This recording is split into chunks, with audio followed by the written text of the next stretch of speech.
Mateus capítulo 7, Evangelho de Mateus capítulo 7. Não julgueis para que não sejais julgados, porque com que juízo que julgares, será julgados. Com a medida com que tiver medido, vós tornarão a medir. Porque não reparas tu o argueiro no que está no teu olho do teu irmão, e não vê a trave que está no teu olho? Como dirás ao teu irmão, deixa-me tirar o argueiro do teu olho, eis que é uma trave no teu olho? Hipócrita, tira primeiro a trave do teu olho, então verás claramente para tirar o argueiro do olho do teu irmão. Esse texto aqui é famoso, né, irmãos? Esse Mateus capítulo 7, do versículo 1 ao 5, todo mundo usa. É impossível alguém não conhecer esse texto, né? Aqui Jesus, vamos explicar esse texto aqui. Jesus fala, não julgueis para que não sejais julgados. Ele fala sobre o julgamento hipócrita. Ele fala sobre aquele que julga os outros, mas não tem a vida no altar, não tem uma vida santificada. Eu não posso ir para a rua pregar, saia do homossexualismo, sendo que eu ando no homossexualismo. Saia do cigarro, sendo que eu fumo escondido. Saia do adultério, mas eu ando adulterando. Saia da mentira, mas eu sou um mentiroso. E as religiões usam esse texto para não poder... você não pode falar dos católicos, você não pode falar das religiões, você tem que pregar o amor. Aqui fala do julgamento hipócrita. Primeiro eu tenho que consertar minha vida antes de eu ir pregar. Primeiro eu tenho que viver o evangelho antes de eu ir pregar. Como que eu posso falar para a pessoa, saia do segundo casamento, sendo que eu estou casado de novo? Que eu divorciei da minha mulher e casei de novo. Divorciei do meu marido e estou casada de novo. Como que essas igrejas vão pregar contra o homossexualismo, sendo que está cheio de pessoas dentro das igrejas divorciadas que casaram de novo, pastores do homossexualismo, pastores saindo com a secretária, pastores praticando o aborto com as suas amantes? Como que eles podem falar do movimento LGBT? Como que eles podem falar das pessoas que estão no catolicismo, sendo que eles estão pecando claramente diante de Deus? O que Jesus está querendo dizer aqui para nós, com que juízo que julgares, vamos ser julgados. Com a medida que tiver medido, vamos tornarão a medir. Então, antes de eu pregar, antes de eu julgar uma religião, julgar as pessoas pelos seus pecados, eu tenho que me consertar. Eu tenho que abandonar o pecado. Aí sim eu vou julgar. Aí sim eu vou pregar contra. Porque repara no argueiro que está no teu olho do teu irmão e não vê a trave que está no teu olho. Como dirás ao teu irmão, deixa eu tirar o argueiro do teu olho, esse tem uma trave gigante no meu olho. Primeiro, tire a trave. Jesus está dizendo aqui que eu estou falando. Primeiro, tire a trave do teu olho, se conserte. Ande nos caminhos do Senhor. Ande na palavra de Deus. Ande na verdade do Evangelho. Ande de acordo com a palavra de Deus. Aí então você vai ver claramente para tirar o argueiro do olho do teu irmão. Primeiro eu tenho que me consertar. Primeiro eu tenho que arrumar minha casa. Para depois eu querer arrumar a casa dos outros. É assim que funciona. Os fariseus eram assim. Mandava os outros fazer as coisas, leis e mais leis, e colocava isso, mas não faziam. Faziam longas orações, mas não praticava nada. Ensinava, mas não praticava. Antes dessas igrejas, desses pastores, falar do movimento LGBT, falar do ímpio lá fora, primeiro eles têm que consertar a casa deles. Que nas igrejas estão cheias de pessoas no segundo, terceiro casamento, nas igrejas está cheio de pessoas no homossexualismo, cheio de pessoas bebendo e fumando, cheio de pessoas vivendo em fornicação.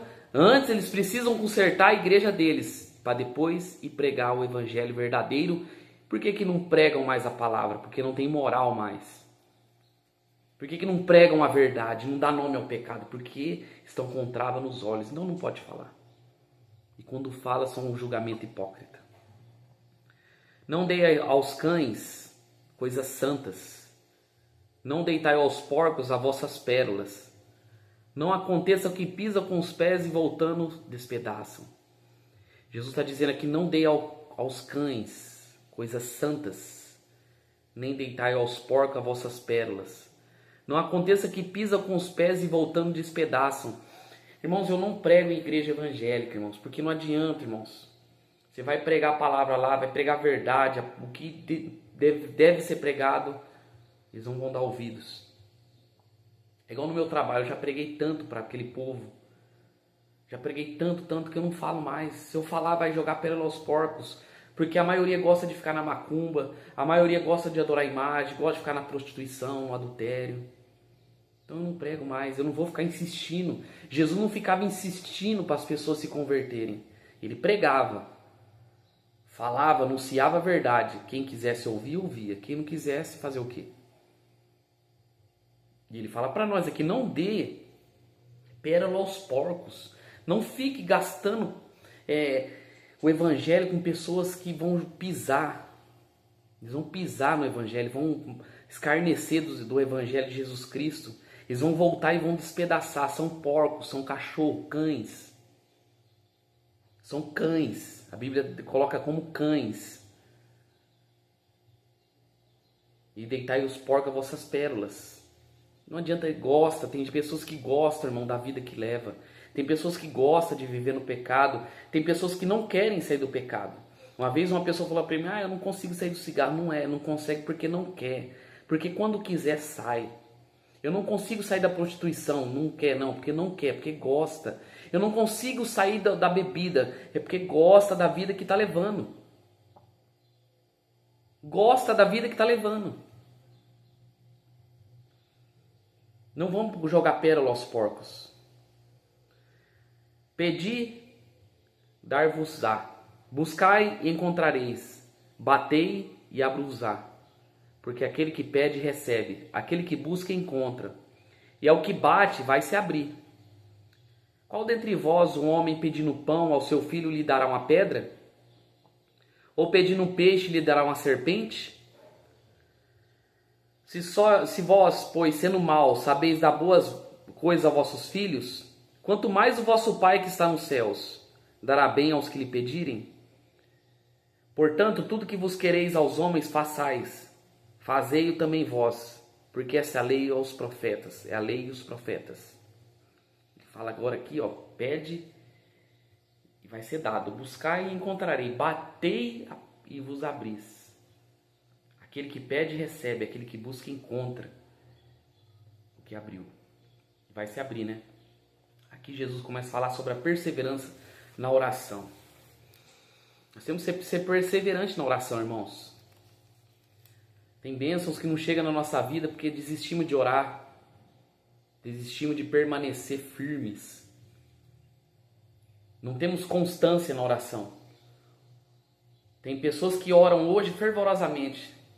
Aí vai orar daqui 1 ano. Nós temos que estar todo dia em oração. Todo dia batendo na porta do Senhor. Todo dia clamando ao nome do Senhor. Em Jeremias 33:3 fala assim, clama a mim e eu vou responder. E mostrarei coisas ocultas e maravilhosas que não sabem. Aquele que pede, recebe. Nós temos que pedir também. Eu falei sobre glorificar o nome do Senhor, mas depois pedir. Mas não pedir bens materiais, irmãos. Não pedir coisas terrenas, coisas materiais. Mas pedir para que o Senhor venha nos encher com o seu Espírito Santo. Buscar as coisas do reino em primeiro lugar. Porque as bênçãos materiais, as bênçãos vêm automaticamente. Vamos buscar primeiro o reino de Deus. E o resto vai ser acrescentado. Se eu buscar primeiro o reino de Deus, se eu bater na porta pelas coisas que o Senhor quer que façamos, vamos receber as bênçãos.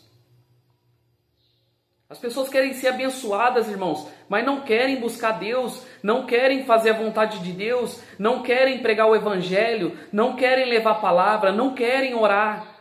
Como que você quer receber as bênçãos do Senhor, sendo que você não ora, eu não oro? Como que queremos ser abençoados, sendo que nunca falamos com Deus? Nunca oramos, nunca ajoelhamos para orar, falar com Deus no quarto. Nunca clamamos o nome do Senhor.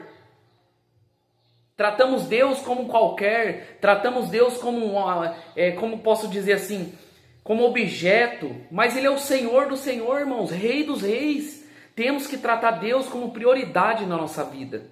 Aí sim nós vamos encontrar as respostas para a nossa vida. E Jesus fala assim: qual dentre vós, homem, que pedindo um pão, o seu filho lhe dará uma pedra? Ou pedindo um peixe, lhe dará uma serpente? Será que os filhos nossos pedir um pão, nós vamos dar uma pedra? Pedir um peixe, vamos dar uma cobra para ele? E Jesus fala: vocês sendo maus, nós sendo maus, caídos, pecadores, pessoas destituídas da glória de Deus, sabemos dar coisas boas aos nossos filhos? Quanto mais o vosso Pai que está no céu lhe dará bem o que lhe pedirem.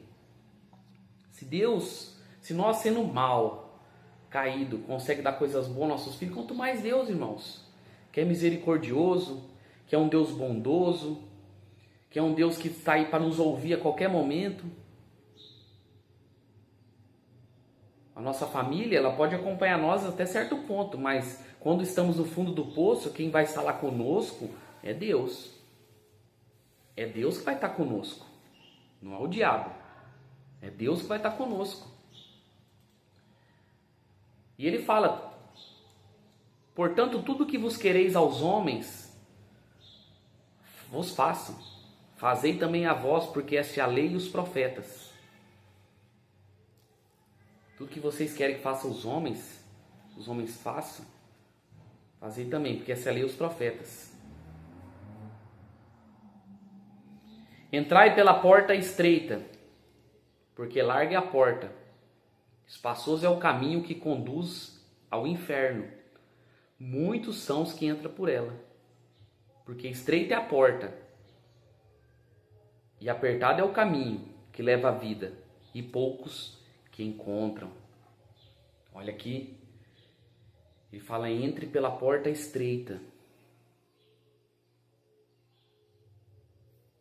O conselho do Senhor é: entre pela porta estreita, porque larga é a porta, espaçoso é o caminho que conduz ao inferno. Muitos vão entrar por essa porta. O conselho deste mundo: faça o que faz feliz. Se o seu coração está falando isso, faça. Não, larga do teu marido, larga da tua esposa, faça sexo à vontade.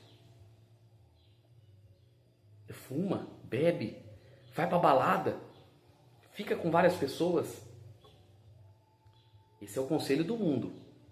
Essa é a porta, irmãos. Essa porta larga, ela não exige fé, ela não exige que você viva em santidade. Você pode ver do jeito que você quiser, irmão.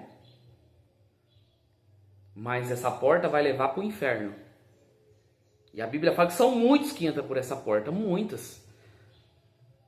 E interessante, igrejas pregando um falso evangelho, evangelho da porta larga, evangelho que não prega santidade. Você pode fazer o que você quiser, não falam do pecado. São igrejas da porta larga. São igrejas mundanas que estão levando multidões para o inferno. Igrejas estão levando multidões para o inferno. Mas Jesus fala: porque estreita é a porta, e apertado é o caminho que leva à vida, e são poucos que encontram. Irmãos, estreita é a porta. É difícil, irmãos. Irmãos, não é fácil, irmãos. As pessoas acham que para ir para o céu é fácil. Não é fácil. Se estão pregando que é fácil ir para o céu, é mentira, irmãos. É difícil, irmãos. É difícil, é apertado o caminho que leva à vida. É muita luta, é muita perseverança, é muita renúncia. E a Bíblia fala que são poucos que encontram. Jesus falou: só isso é pouquíssimos que vão entrar para a vida eterna. São poucos, irmãos. No tempo de Noé, quantos não tinha no mundo? Quantos não tinha naquela humanidade? E foi salvo 8. Em Sodoma e Gomorra, quantos não tinham? Foi salvo 3 e uma ficou pelo caminho. Irmão, vai ser muita gente que vai descer para o inferno. Muita gente mesmo. Não é pouca coisa, vai ser muita gente. Então, irmãos, Vão procurar entrar pela porta estreita. Vão procurar entrar de acordo com a palavra de Deus para nós ter vida eterna. Vamos viver o Evangelho. Não é fácil, é difícil, é luta, é dificuldade, mas precisamos entrar por essa porta para encontrar vida. Porque esse mundo está morto no diabo. Este mundo está morto no diabo. Por isso que o meu clamor nessa manhã é para que você leia a Bíblia, para que você ore ao Pai, para que você se santifique, para que você tenha a vida eterna. Amém? Que Deus abençoe. Em nome de Jesus, leiam a Bíblia, para vocês não serem enganados. Amém?